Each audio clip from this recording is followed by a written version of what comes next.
नतीजों से पहले अखिलेश यादव ने लगाया बड़ा आरोप। निकाय चुनाव के नतीजे आने से पहले ही सपा अध्यक्ष ने वोटिंग में धांधली का आरोप लगाया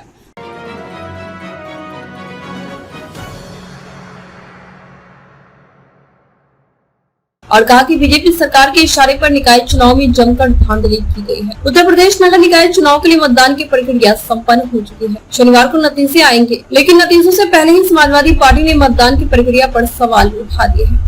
सपा अध्यक्ष अखिलेश यादव ने लिखित बयान जारी कर मतदान में धांधली के आरोप लगाए हैं। इस बयान में उन्होंने निकाय चुनाव के साथ विधानसभा चुनाव का भी जिक्र किया है। इससे पहले भी सपा ने दूसरे चरण के मतदान से पहले चुनाव आयोग को चिट्ठी लिखी थी, जिसमें वोटिंग के दौरान गड़बड़ी की आशंका जताई गई थी। निकाय चुनाव के नतीजे आने से पहले ही सपा अध्यक्ष ने वोटिंग में धांधली का आरोप लगाया और कहा कि बीजेपी सरकार के इशारे पर निकाय चुनाव में जमकर धांधली की गई। प्रशासन और चुनाव आयोग मुखदर्शक बनकर सब कुछ देखता रहा। बीजेपी की ओर से भय और आतंक का माहौल बनाया गया। मुस्लिम मतदाताओं को वोट नहीं डालने दिया गया।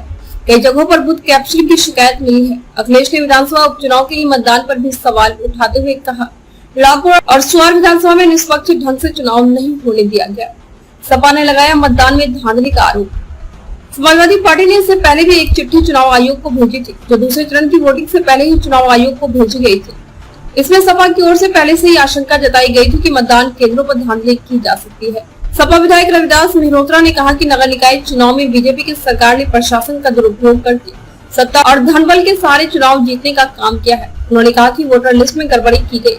बड़ी संख्या में वोटर लिस्ट से लोगों के नाम काट दिए गए। सपा के समर्थकों के नाम वोटर लिस्ट से काटे गए। सपा महासचिव राम गोपाल यादव ने भी वोटिंग पर सवाल उठाए और कहा कि जहां जहां हम गए बहुत अच्छा वोट पड़ा है। अगर प्रशासन निष्पक्ष रहे तो बहुत जगह हमारी बड़ी जीत होने जा रही है। सपा के आरोपों पर बीजेपी ने भी पलटवार किया। यूपी सरकार में पर्यटन मंत्री जयवीर सिंह ने कहा, बीजेपी नगर निकाय और 96 उपचुनाव जीतने जा रही है। चुनाव में गड़बड़ी के आरोप पर उन्होंने कहा कि सपा को हारने का डर सता रहा है, इसलिए धांधली का विलाप कर रहे हैं। चुनाव हारने से पहले सपा कारण तैयार कर लेती है। कभी ईवीएम, कभी पुलिस प्रशासन, कभी आयोग सवालों के घेरे में रहते हैं। हमारी सारी खबरों को देखने के लिए लाइक करें और शेयर करें और बेल आइकन अवश्य दबाएं।